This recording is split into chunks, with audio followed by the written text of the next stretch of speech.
Arditi? No, mai sentiti. Arditi? Mi dispiace, non lo so. Arditi? È un cognome? Arditi? Erano dei soldati? Arditi? Fascisti? Sono alcune delle risposte alla mia domanda. Se dico la parola arditi, cosa ti viene in mente?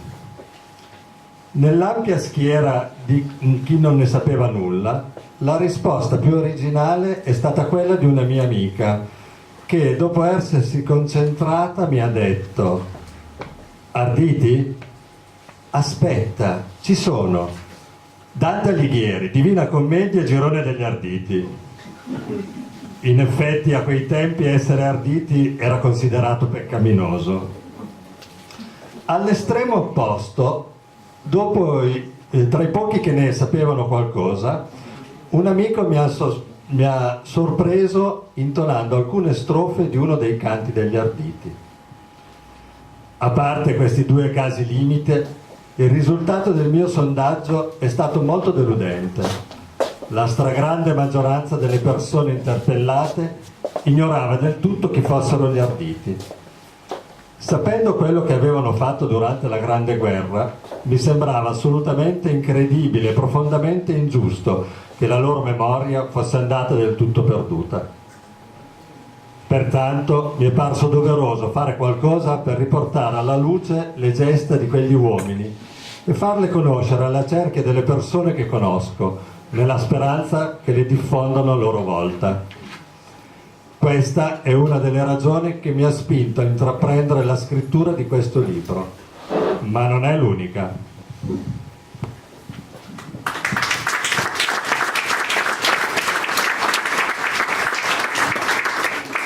Ecco, questa è una delle pagine iniziali del romanzo, da cui ovviamente esce spontanea la domanda, che è la prima, no? Chi erano gli Arditi, che sono i protagonisti attraverso la figura del nonno?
Beh, cosa posso aggiungere dopo un video del genere che diciamo ci ha mostrato come erano vestiti, era una caratteristica questa particolare divisa, la prima divisa al mondo aperta perché doveva consentire una maggiore libertà di movimento, e questi sguardi, queste facce di persone che erano volontari fondamentalmente.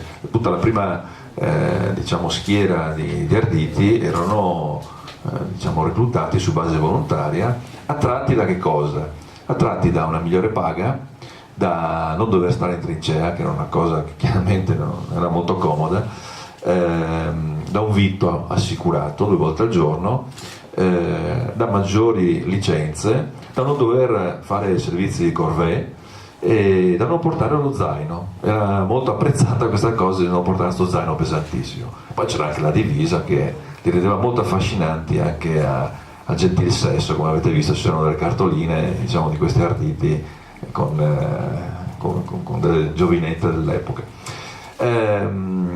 Chiaramente tutti i primi arditi sono andati volontari pensando come dire, di allontanarsi dalla trincea. Non sapevano che tutti questi privilegi avevano un rovescio della medaglia, e cioè era un maggiore rischio di morte, ma loro all'inizio non lo sapevano. Andavano a fare una scuola, un addestramento che per gli altri militari era molto, come dire, all'acqua di rose, no?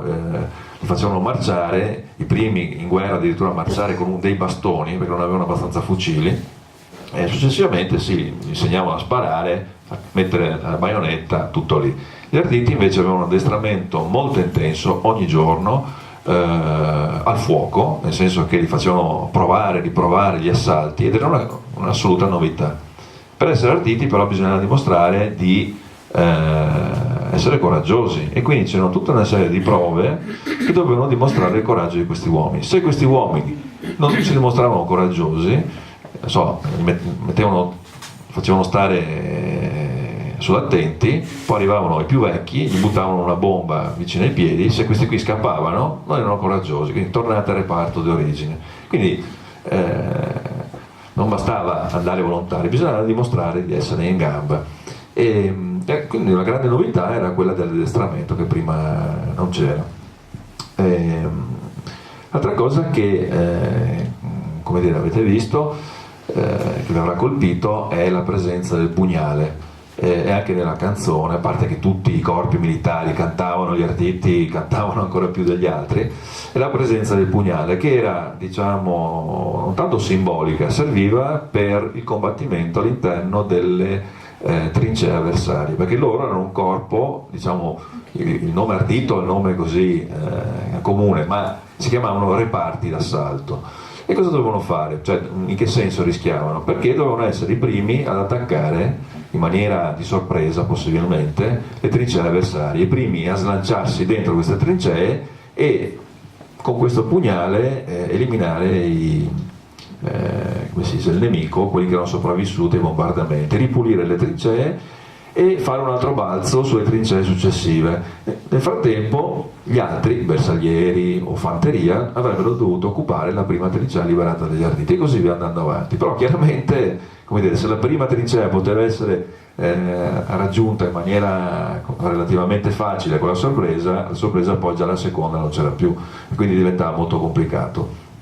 Quindi il pugnale e anche la bomba che serviva, era una bomba particolare che era più che altro un petardo, come quelli che usano negli stadi, no? Fa un grande botto, stordisce l'avversario e quindi consente di combattere con un avversario stordito, ecco, che diciamo, chi è sulla difensiva di solito è più avvantaggiato rispetto a chi attacca. Quindi diciamo gli arditi erano questi personaggi. Sicuramente infatti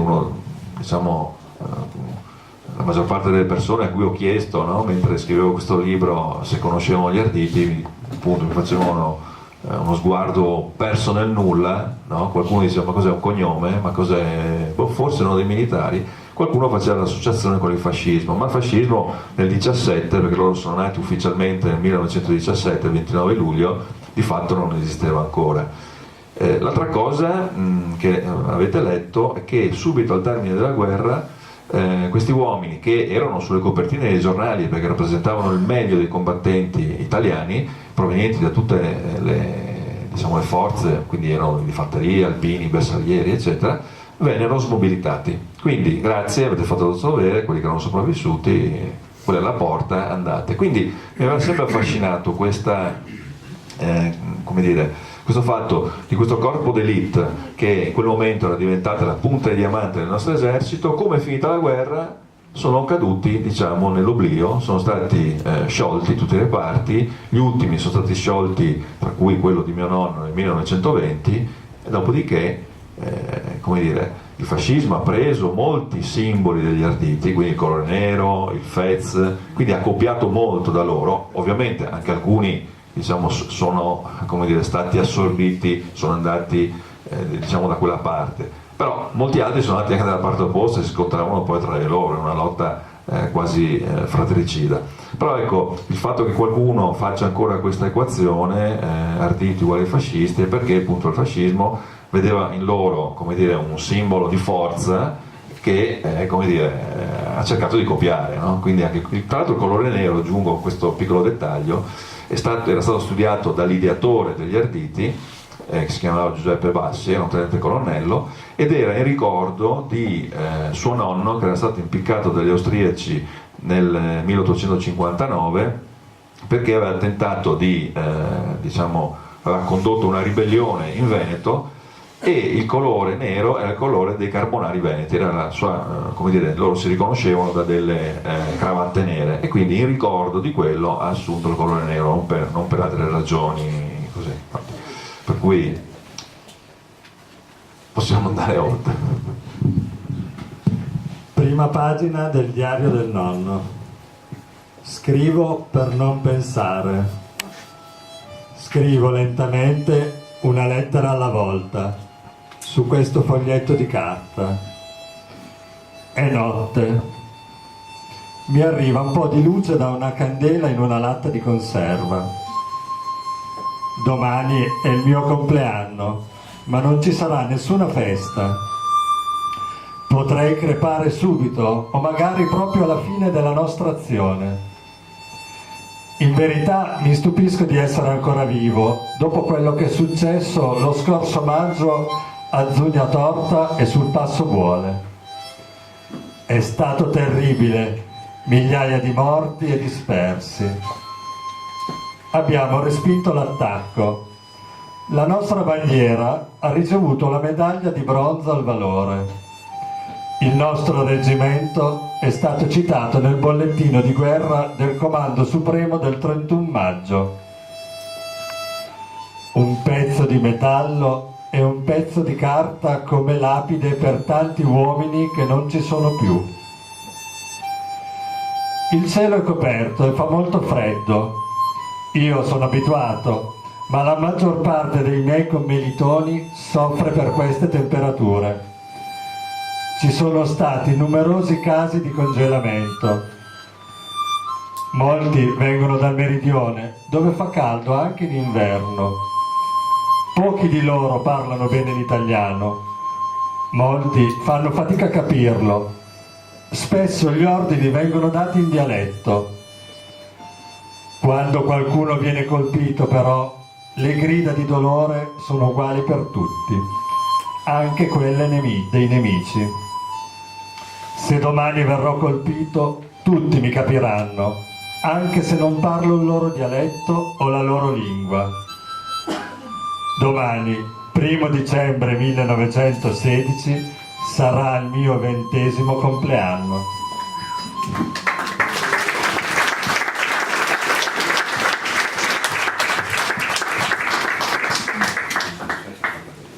Ecco, questa pagina che abbiamo letto è all'inizio proprio del romanzo, no?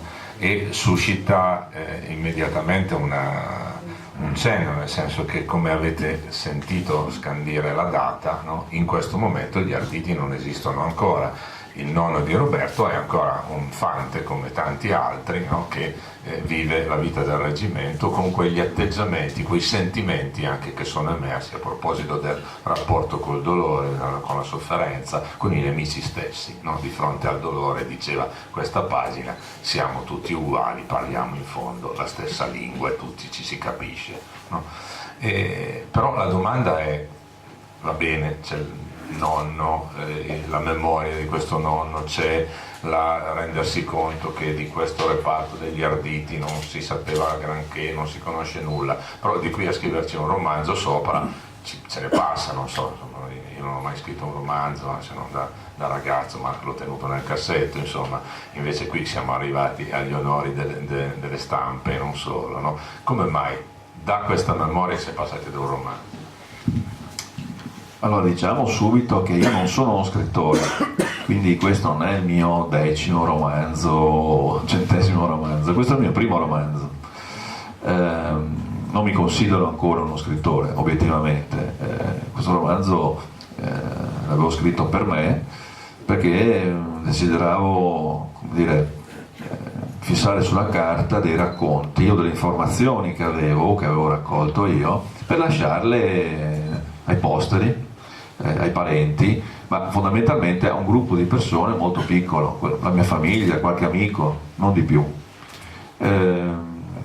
Però siccome sono uno, come dire, un po' precisino, prima di proporre così agli amici, ai parenti di leggere un romanzo, ho detto ma facciamolo leggere a qualche esperto di storia e a qualche lettore di romanzi per avere un feedback, perché se mi dicono guarda è noioso, non leggerà nessuno, è inutile far perdere tempo alla gente. Invece con mia grande sorpresa c'è stata, come dire, una reazione positiva da tutti questi 2 gruppi di lettori, e a quel punto ho detto ma allora facciamolo leggere, e da lì pian piano c'è stato un allargarsi del pubblico, un po' il passaparola, un po' ho avuto il coraggio di fare delle presentazioni al pubblico, e finché appunto sono arrivato a questo premio. Su perché l'abbia scritto, ripeto, l'ho scritto fondamentalmente per me, qualcosa che sentivo da tanti anni. Potrei anche dire che tutto è nato quando avevo 5 anni, il nonno era morto da poco, e aprendo una valigia ho scoperto che c'erano 2 divise dentro. C'era una divisa brutta, grezza, proprio povera, però mi ricordavo che c'era uno scudetto, una specie di spada nera, no? Era l'unica cosa interessante. Però sopra c'era una divisa molto più bella, con dei bottoni dorati, cioè una divisa secondo me da generale come minimo, no? Quindi ero convinto che mio nonno fosse un generale. Qualche anno dopo invece, parlando con mio padre, gli ho detto cavolo, però non era un generale. No, che generale, era un sergente. Sono rimasto malissimo, proprio una delusione, cade un mito, come un sergente. Non sapevo ancora bene i gradi, ma tra sergente e generale mi suonava non bene il sergente. Però mio padre ha aggiunto un dettaglio, ha detto sì, era un sergente, però erano gli arditi. Ha detto con un tono di voce che mi ha, come dire, lasciato, come dire, stupito e molto incuriosito. Cosa ha aggiunto lui? Andavano all'attacco col pugnale tra i denti, lanciando bombe a mano. Madonna, un bambino si affascina di queste cose che poi sono terribili di fatto, però finché sei bambino non ci pensi. E ho chiesto altre informazioni, ma dove, quando, come, eccetera. E lui non ha saputo dirmi niente, perché il nonno non ha mai voluto raccontare niente, come tanti altri combattenti, la maggioranza dei combattenti non hanno mai raccontato niente. Ha raccontato 2 o 3 aneddoti, niente di più, e niente. Per cui questa curiosità io ce l'ho avuta sin da bambino, e ho cercato poi negli anni, attraverso internet, attraverso libri che una volta non c'erano, insomma, raccogliere un po' di informazioni. Poi diciamo, è successo un'altra cosa che leggerete forse nel libro, e da lì diciamo, ho messo assieme tutti i pezzi di questa storia, e anziché elencarli come se fosse un PowerPoint, no? Qui si dice il giorno tot è diventato sergente, il giorno tot era lì, ho detto ma perché non non comporre i pezzi in maniera originale, interessante, che interessi anche un pubblico, come dire, un po' più vasto, e al tempo stesso recuperare questa storia degli Arditi che nessuno conosce, perché mi dispiaceva, no? Dire mio nonno era negli Arditi, dicevo, nessuno dice non era negli Alpini, no, non era nei Bersaglio, no, era negli Arditi. Chi sono questi Arditi? Mentre se uno dice i Marines, tutti quanti sanno chi sono i Marines, no? Gli Arditi, che sono l'equivalente dei Marines italiani, nessuno li conosce, quindi come dire, un po' per il nonno, un po' per fissare delle cose che altrimenti dette a voce sarebbero scomparse nel tempo. Tutto questo insieme di ragioni mi ha portato a dire proviamo a scrivere. Fortunatamente ho scritto, secondo me, guidato da una mano dall'alto.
Diario dell'autore.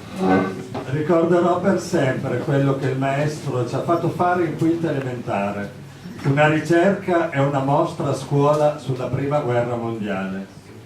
Ricorrevano i 50 anni dalla fine di quel conflitto. Inutile dire che ero il più entusiasta dell'iniziativa, non tanto per amor di storia, quanto perché mi dava un ottimo pretesto per setacciare soffitte e cantine di parenti e conoscenti in Friuli, alla ricerca di armi e cimeli storici.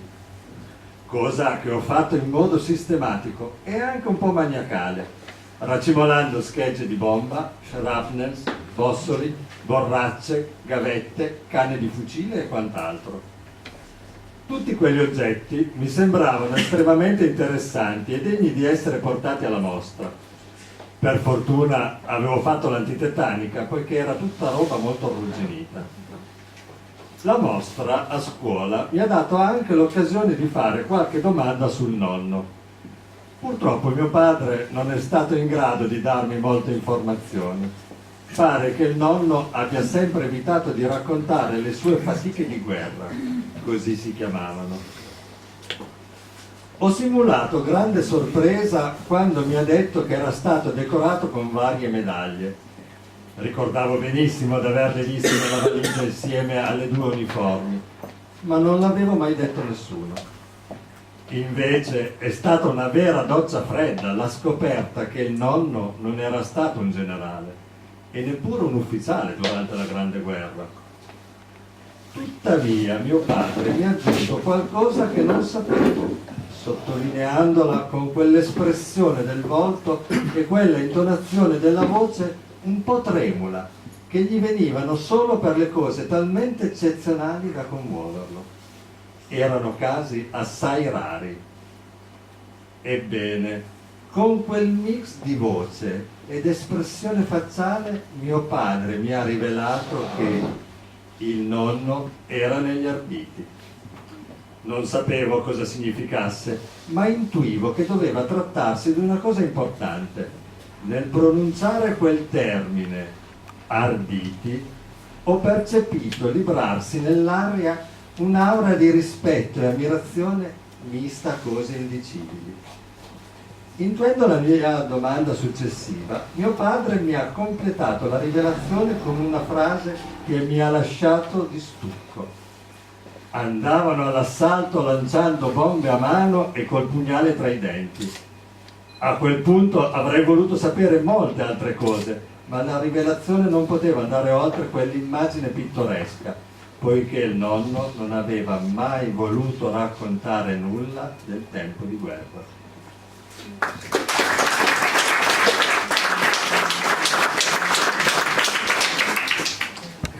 Avete notato che rispetto alla pagina precedente, qui chi parla non è il protagonista del libro, del romanzo, bensì l'autore.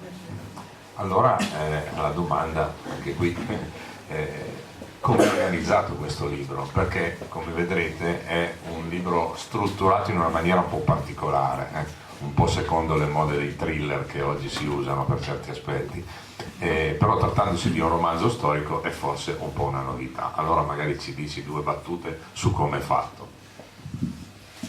Allora, il libro è suddiviso in 5 parti. La prima parte si chiama Memorie incrociate, in cui si incrocia un mio diario, da quando avevo 5 anni fino a pochi anni fa, che si incrocia con le pagine del nonno, che si sviluppano molto più lentamente, fino a quando lui entrerà poi negli Arditi. E quindi racconta, da un lato, come io ho cercato di raccogliere informazioni e le scoperte che ho fatto, e dall'altro mostra invece la sua vita prima di diventare ardito, quindi in fanteria, con tutte le vicissitudini tipiche di un soldato che era costretto a fare la guerra e quindi mentalmente si sentiva un po' carne da macello e sperava soltanto che il caso gli evitasse di beccare una scheggia così mentre andava all'attacco, oppure se ne stava tranquillamente in trincea. Molti sono morti proprio di proiettili vaganti anche. Stringendo bene un amuleto che aveva dato sua madre. Quindi la prima parte racconta 2 punti di vista e mette anche in evidenza una cosa che ci tenevo venisse fuori in maniera molto stridente, il tipo di problemi o problematiche che avevo io alla sua età e quelle invece i veri problemi che aveva lui stando in guerra, per dimostrare appunto che noi, la nostra generazione è stata una generazione assolutamente fortunata, perché non abbiamo avuto come dire, la necessità di andare a combattere una guerra, quindi diciamo i nostri problemi a confronto dei loro erano tutt'altro.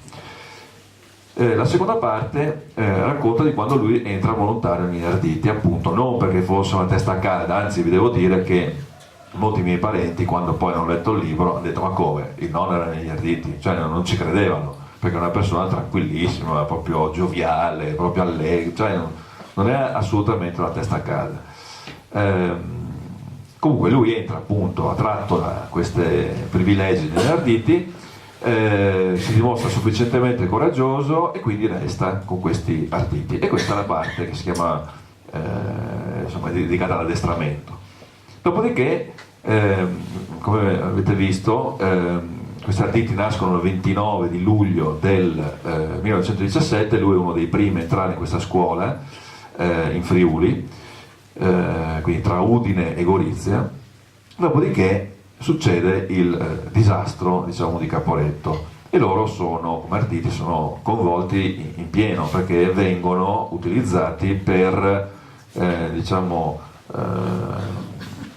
come elemento difensivo all'arretramento della seconda armata. Loro facevano parte della seconda armata, che poi è stata quella sfondata fondamentalmente, e quindi diciamo c'è il racconto tragico di un uomo, di un ragazzo, perché aveva 20 anni, che deve combattere per difendere a questo punto la sua terra, ma vedendola invasa progressivamente, perché loro si sposteranno appunto da dove erano al Tagliamento, poi da lì si sposteranno al Piave, con il dubbio di dove sarebbe andata a finire la sua famiglia, che abitava quel paesino che si chiama Dogna, che era vicino al confine, e quindi lui per molto tempo non saprà che fine ha fatto sua madre e i suoi fratelli.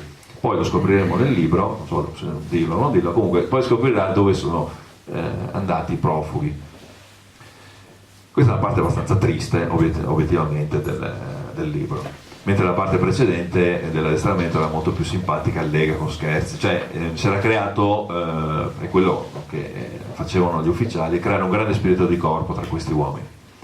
Poi c'è un'altra parte che riguarda, diciamo, i primi mesi del 1918, che si chiama come capitolo Riscossa grigio-verde, in cui ci sono i primi combattimenti vittoriosi da parte dell'esercito italiano, con gli Arditi, come dire, in prima linea, in primo piano, e quindi c'è la battaglia cosiddetta dei Tre Monti, che è a Tre Monti, a fine gennaio, in cui vengono conquistati, diciamo, tre importanti, non sono vette montuose, sono delle colline un po' alte nell'altipiano di Asiago. Poi c'è la battaglia del Solstizio, quella di giugno, e finisce qui questa parte. Poi c'è la parte legata ai profughi.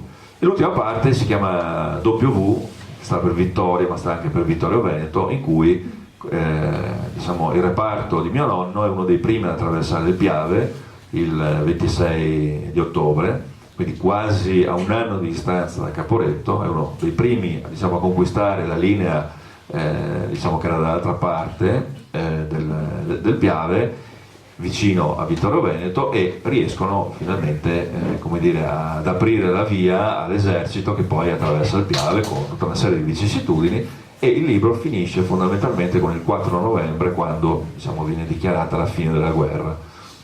Quindi sono 5 parti che praticamente il nonno è entrato, come dire, militare a fine del 1915, praticamente è una storia che è la storia, come dire, un po' di tutta la prima guerra mondiale, in cui ho tratteggiato tutte le principali caratteristiche del militare, ma un militare inizialmente, come dire, un po' buttato lì a combattere, e la sua trasformazione da militare addestrato, invece, che vuole combattere e che vuole far finire la guerra con queste nuove tecniche di combattimento, che non sto a spiegare, che sono un po' troppo tecniche, ma che diciamo, lo rendono come dire, completamente diverso da quello che era all'inizio.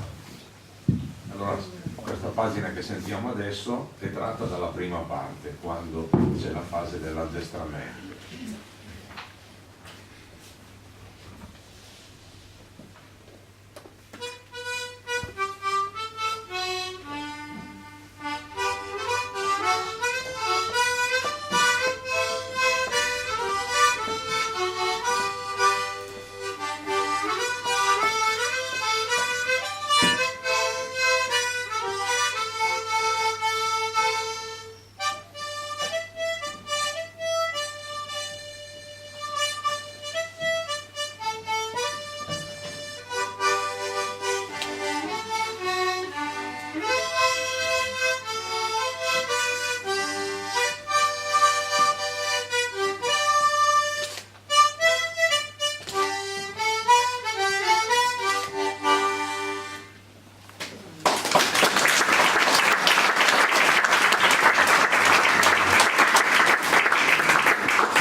di Manzano, domenica 9 settembre 1917. Tra poco andremo giù a Manzano in libera uscita. Sono al campo di addestramento da pochi giorni, ma sono successe già tante cose che meritano di essere annotate. Io e gli altri volontari della Taro siamo arrivati a Manzano mercoledì scorso. Sulla strada che dal paese porta su a Sdricca c'è un gran via vai, molti soldati di altre brigate della seconda armata che salivano e alcuni ufficiali francesi e inglesi che scendevano. Tra di loro c'erano anche dei giornalisti che ci hanno salutato e augurato buona fortuna. La cosa ci ha meravigliati. Poi abbiamo saputo che il giorno precedente 3 compagnie di questi nuovi reparti avevano fatto un'impresa che nessun altro era riuscito a compiere prima: conquistare il San Gabriele. All'inizio della strada per Sdricca è piantato un cartello con la scritta "Scuola d'assalto", sotto è disegnato un teschio. Nonostante quel cartello un po' macabro, il paesaggio è molto bello. Non ci sono i segni della guerra come sulla Baisizza. I campi sono verdeggianti e coltivati. Ci sono molte viti e molti cipressi, pioppi, salici e acace.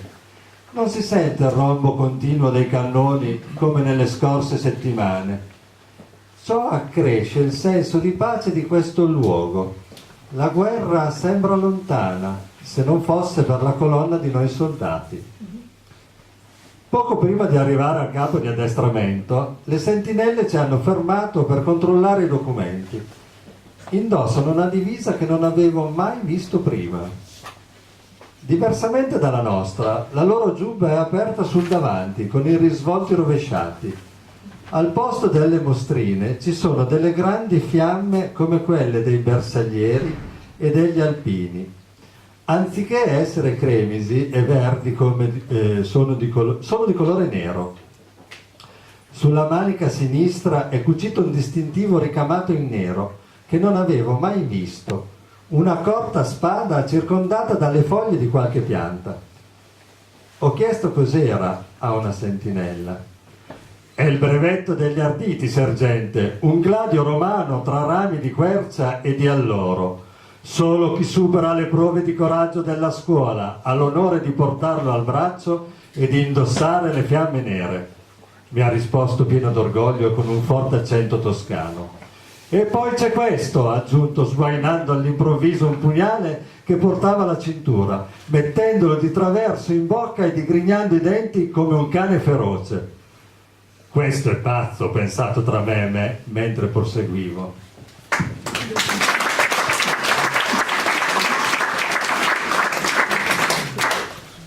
Allora l'atmosfera di questa lettura sembra più tranquilla, però il finale ci anticipa qualcosa, no? Questo è pazzo. Vedremo che la lettura prossima, questa lettura è datata 9 settembre 1917, quella successiva è datata 24 ottobre, ci passa un mese e mezzo sopra sostanzialmente, e il clima, come vedremo, è tutto diverso. Ma proprio per aiutarci a fare questi passaggi l'autore ha pensato bene di inserire nel testo a piedi pagina una serie molto ricca di note, no? Che rendono questo romanzo storicamente fondato e motivato, una cosa molto utile, perché sovente quando uno legge una storia non sa bene, no, quali sono i riferimenti, i collegamenti eccetera. Questo è un elemento di grosso pregio, che però ci porta ad una domanda, nel senso che per costruire questo apparato di note vuol dire non solo conoscere una storia individuale, ma riuscire a contestualizzarla. Quanto ci hai messo per tutto ciò?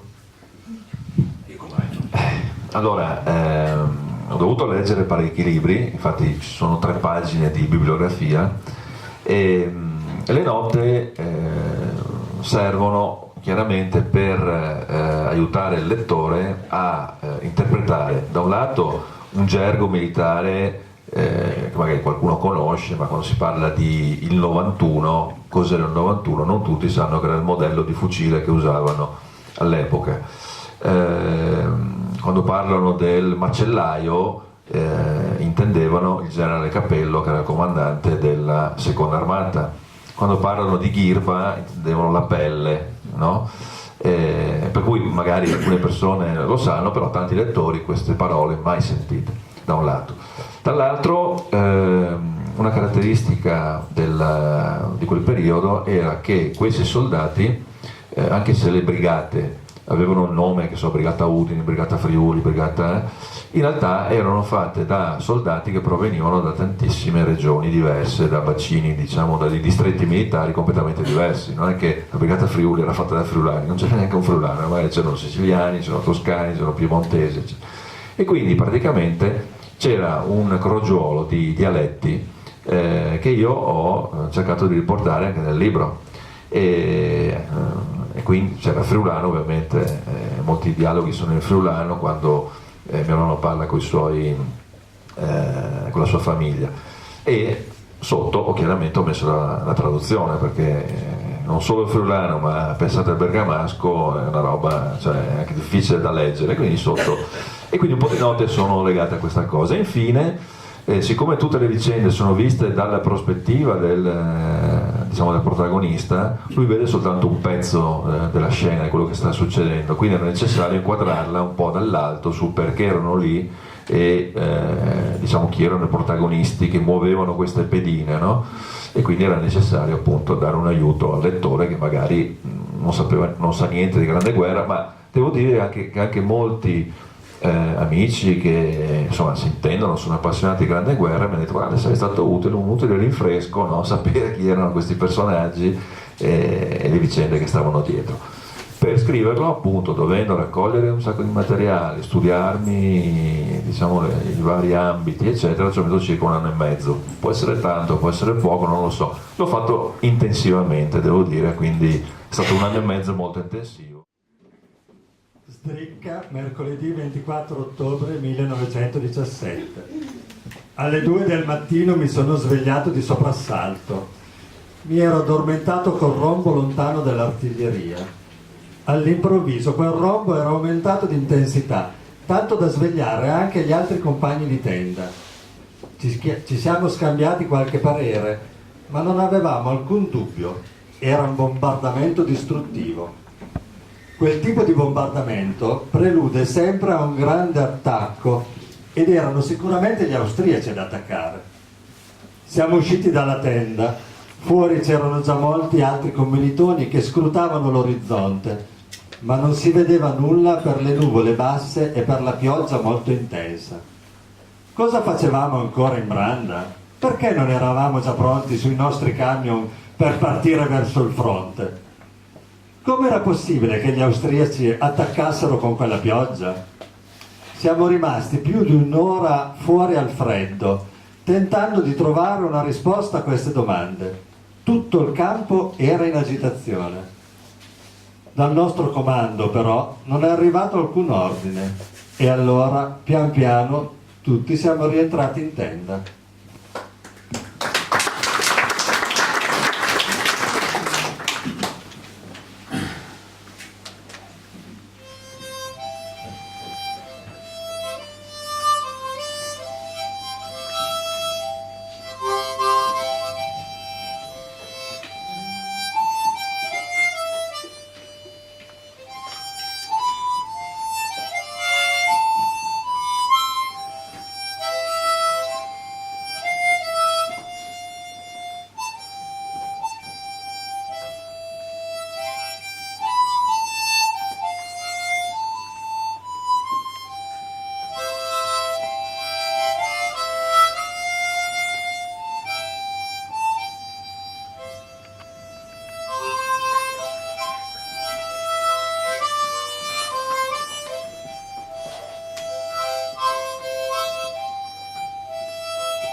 Sant'Osvaldo di Udine, sabato 27 ottobre 1917. È accaduto qualcosa che stamani nessuno poteva immaginare. Abbiamo abbandonato Sdricca dopo aver distrutto tutto ciò che non potevamo caricare sul camion o portare con noi. Siamo partiti senza i soliti canti. Dovevamo andare a Cusignacco. Pioveva. Appena giunti sulla strada di Manzano abbiamo visto una colonna interminabile di camion, carriaggi, trattrici, cannoni, animali e soldati in marcia verso ovest. Una marcia lentissima, peggio che un funerale. Il Comando Supremo ha dato ordine di ripiegare sul tagliamento. Pare che il nemico abbia rotto il fronte in più punti. Le nostre truppe sono allo sbando e in ritirata.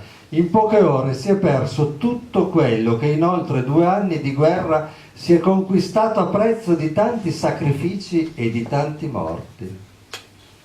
In mezzo ai militari ho visto un gran numero di civili, donne, bambini e anziani.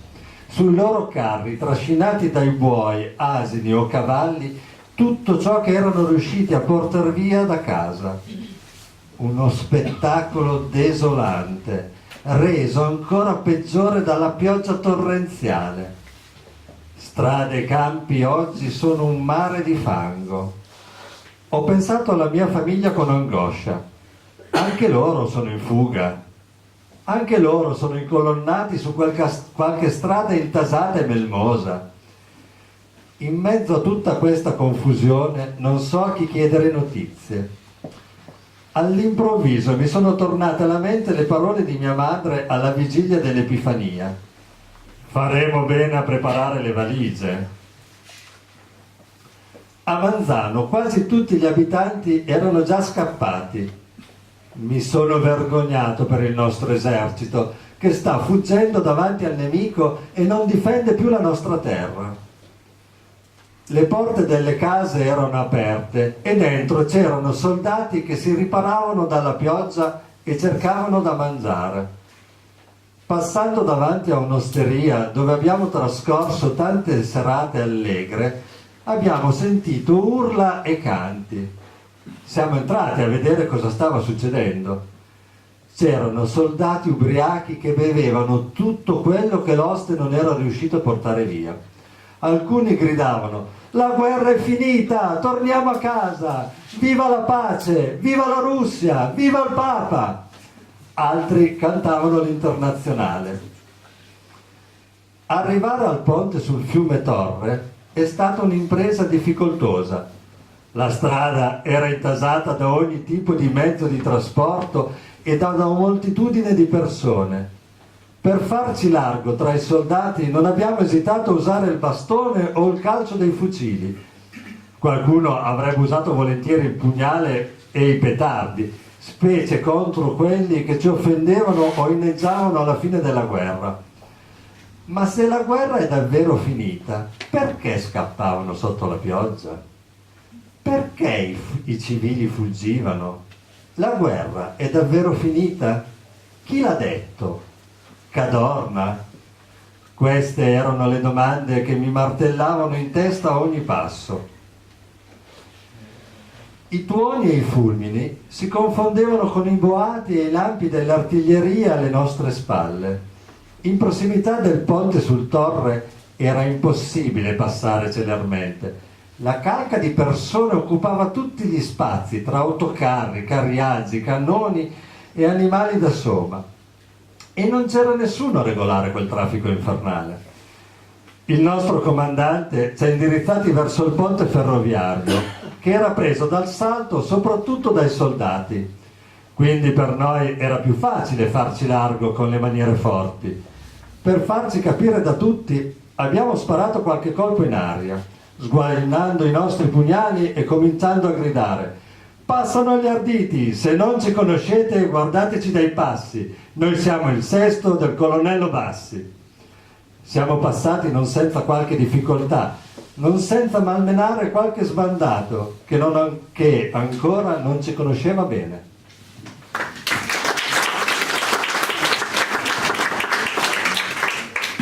queste due ultime letture sono particolari, no? Che sollecitano anche in qualche modo una riflessione, nel senso che da un lato si vede quello che accennava prima Roberto, il fatto che il protagonista ha un'evoluzione, no? Per certi aspetti i letterati potrebbero dire che questo è un romanzo di formazione, no? Perché c'è una evoluzione del suo atteggiamento. Dall'altro esce fuori l'aspetto, come dire, più militaresco, forse anche più che sembra quasi occhieggiare alla guerra, no?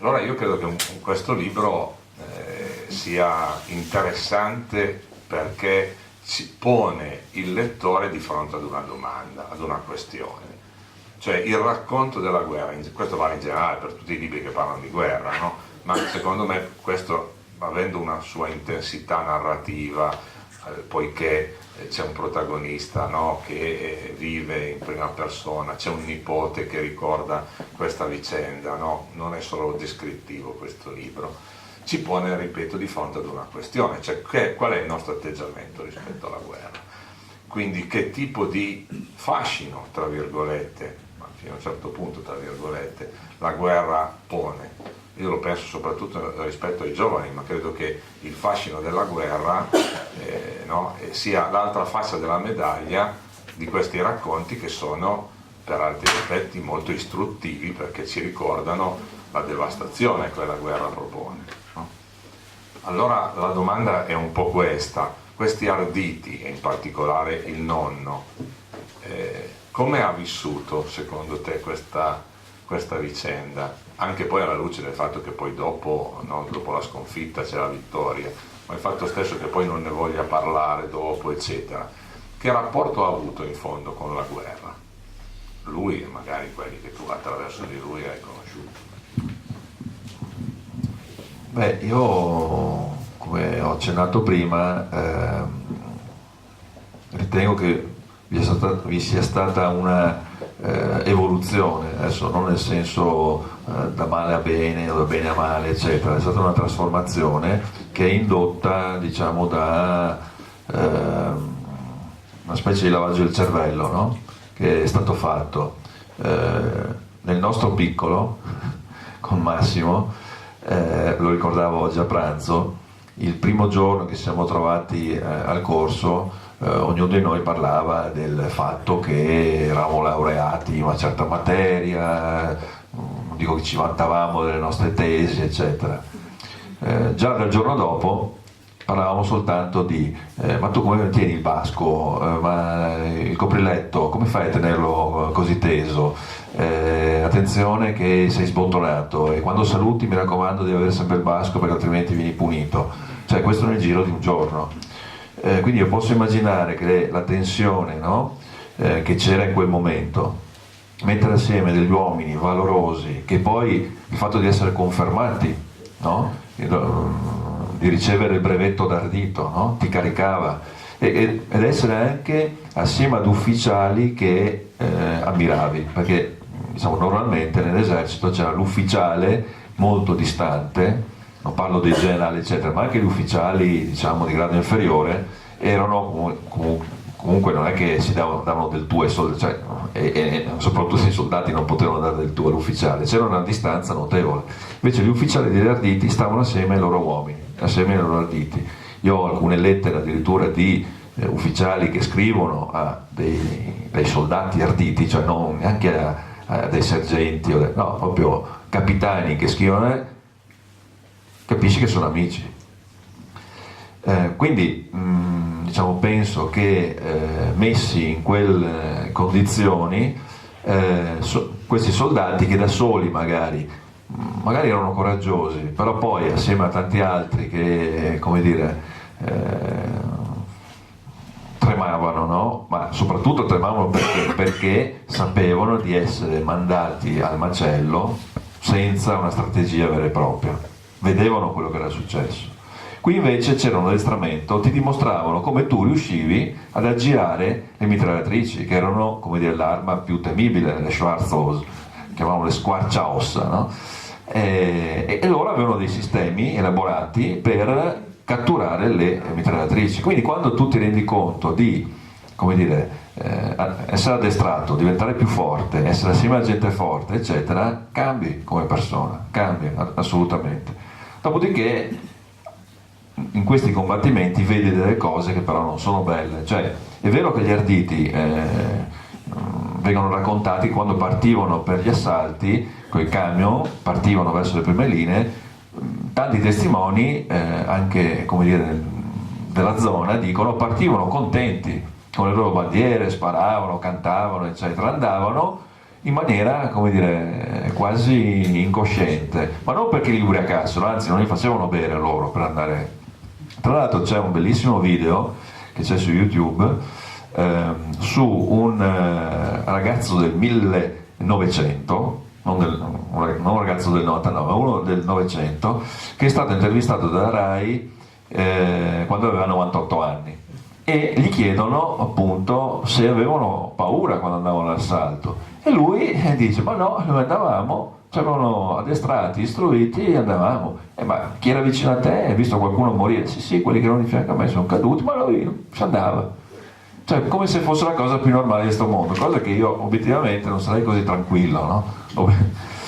Quindi diciamo che l'addestramento, lo stare assieme ad altre persone cambia, però è anche vero che ti rendi conto delle cose che hai fatto o che hai visto, e quando la guerra finisce, come dire, o sei diventato un esaltato e magari hai occasione per fare altre cose, oppure se sei una persona obiettivamente normale ritorni nei binari della normalità, come è stato per la maggior parte degli arditi. Poi alcuni arditi hanno preso certe strade che sono rimaste, diciamo, di tipo violento, ma non è stata caratteristica solo degli arditi, se ci pensiamo, no? Quindi voglio dire, la maggior parte ci sono tantissimi che, come dire, hanno combattuto in Italia in maniera un po' violenta, ma se vai a vedere cos'erano, erano ex bersaglieri, ex artiglieri, c'erano anche degli arditi. Tenete conto, ecco, una cosa che fosse una chart che è apparsa,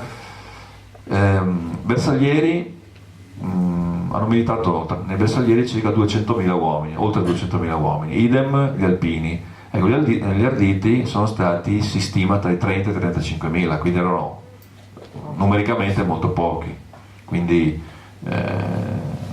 però, ripeto, mio nonno, come tanti altri, non ha raccontato. Ecco, però c'è una cosa che adesso vi racconto, che a me ha fatto venire i brividi, ogni tanto quando ci ripenso mi fa venire i brividi. Quando ho finito di scrivere il libro, dopo 1 anno e mezzo, ho messo a posto la scrivania, che era piena di libri, un po' impolverata, eccetera. L'ho messo a posto, e mettendo a posto ho ritrovato il testamento di mio nonno, diciamo più che un testamento, delle sue volontà, che aveva scritto 4 anni prima di morire. Lui è morto nel 63. Mi ricordavo di averle lette anni prima, ma non ricordavo il contenuto. Quindi ho detto, rileggiamo. Ecco, ho letto una cosa che mi ha fatto rizzare proprio i peli, perché non me l'aspettavo. Praticamente lui dà le disposizioni per il giorno del suo funerale e dice: il giorno del mio funerale voglio che sia una cerimonia modesta, voglio avere solo una corona di fiori sulla mia bara ed essere accompagnato alla tomba con la bandiera degli arditi. Cioè, non ne aveva parlato per tanti anni, nelle sue disposizioni di morte c'era questa richiesta. Io non so se poi è stata, perché io ero troppo piccolo, ho anche chiesto a mia madre, eccetera, loro non si ricordano se è stata fatta questa cosa. Però il fatto che lui, come dire, abbia riportato questa cosa significa che ancora, insomma, era rimasto, sì, assolutamente, quell'esperienza è un'esperienza indelebile. Devo fare a questo punto il mio lavoro di moderatore, perché per colpa mia sono te, ma sono io che all'inizio mi sono fatto prendere dalle tracce canellesi. E forse dovrei chiudere con un'ultima domanda, poi magari chiediamo se c'è qualcuno. No, beh, forse la faccio io, se c'è qualche nuovo libro a cui stai lavorando. Diciamo che l'esperienza di scrivere un libro è un'esperienza, al di là, diciamo, della fortuna che sta avendo questo libro, è un'esperienza bellissima. Già scrivere un libro, soprattutto di ricerca, perché io penso che ogni persona, riguardando o la sua vita, quella dei suoi nonni o dei parenti, eccetera, possa avere delle cose interessanti da raccontare, delle testimonianze da raccontare. E l'esperienza secondo me è bellissima. Dopodiché, avendo scritto degli arditi, vi dicevo che sono finiti, il libro finisce il 4 novembre, in realtà il reparto di mio nonno è stato impegnato fino al 1920, quindi adesso mi sono io impegnato a raccontare quello che è successo tra il 4 novembre e la fine del 1920. Ci sono altre avventure interessanti. Benissimo, io a questo punto ringrazierei, prendi per favore i doni dell'Enoteca Regionale dei Canelli, che ringraziamo Roberto. Scusate, chiedo, c'è qualcuno che ha delle domande? Perché io non è troppo tardi. Tra un attimo c'è l'aperitivo anche, ricordate. Ringraziamo quindi l'Enoteca, ringraziamo Roberto Roseano, Vittorio Rappetti, Mario Lazzarino, Enrico Salsi, tutti gli amici di Memoria Viva della biblioteca, l'ANA, gruppo Alpini di Canelli, l'Associazione Nazionale Bersaglieri, anche la Croce Rossa è intervenuto il presidente Giorgio Salvi, abbiamo parlato appunto a 102 anni di distanza dalla fondazione del comitato di Canelli. Ringraziamo infine le ditte Bosca per lo spumante del rinfresco e Chiarlo per che ha donato pasticceria, appunto, e l'Enoteca regionale, e quindi abbiamo una confezione da parte dell'Enoteca per Roberto, una per Vittorio. Chiamerei Giorgio Tardito, che ha anche un pensiero da parte dell'Associazione Nazionale Alpini. Complimenti per il premio, niente, grazie per la giornata, delle sensazioni, sicuramente il libro sarà ricco di queste sensazioni, ci sono parti sicuramente della storia che altrimenti andrebbero perse, come sempre noi la nostra storia la trascuriamo, sicuramente sarà un bel libro, sicuramente.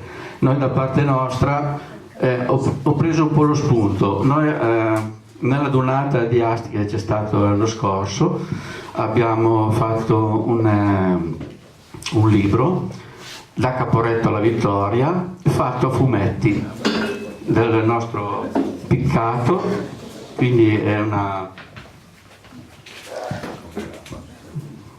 fatto fumetti, l'abbiamo voluto farlo un po'. Sì, Piccato. Quindi niente, il nostro piacere, se l'accetta, ci fa un grandissimo. Una volta facevo fumetti. Me l'ha detto adesso, quindi magari lo critica anche, magari è criticabile. No, niente, solo questo. Grazie ancora. Per quanto riguarda, diceva lei, i reduci, noi avevamo dei reduci, hanno mai fatto una parola di quello che è successo, anzi a delle domande erano molto riluttanti, cercavano di scappare. Grazie. Adesso una cosa, invece si è parlato dei profughi, so che l'ANA di San Marzanotto, ma non solo di Asti, sta cercando di raccogliere i ricordi dei profughi veneti che vennero proprio nella nostra zona, nella zona Lastigiano, dopo Caporetto, per cui lancio appello anche qui, se qualcuno ha dei ricordi e famiglie che conosce, se ricorda di veneti che vennero in quella zona, magari contatta Memoria Viva e noi o l'ANA e facciamo da ponte rispetto all'ANA di Asti di San Marzanotto, che stanno cercando di raccogliere queste cose.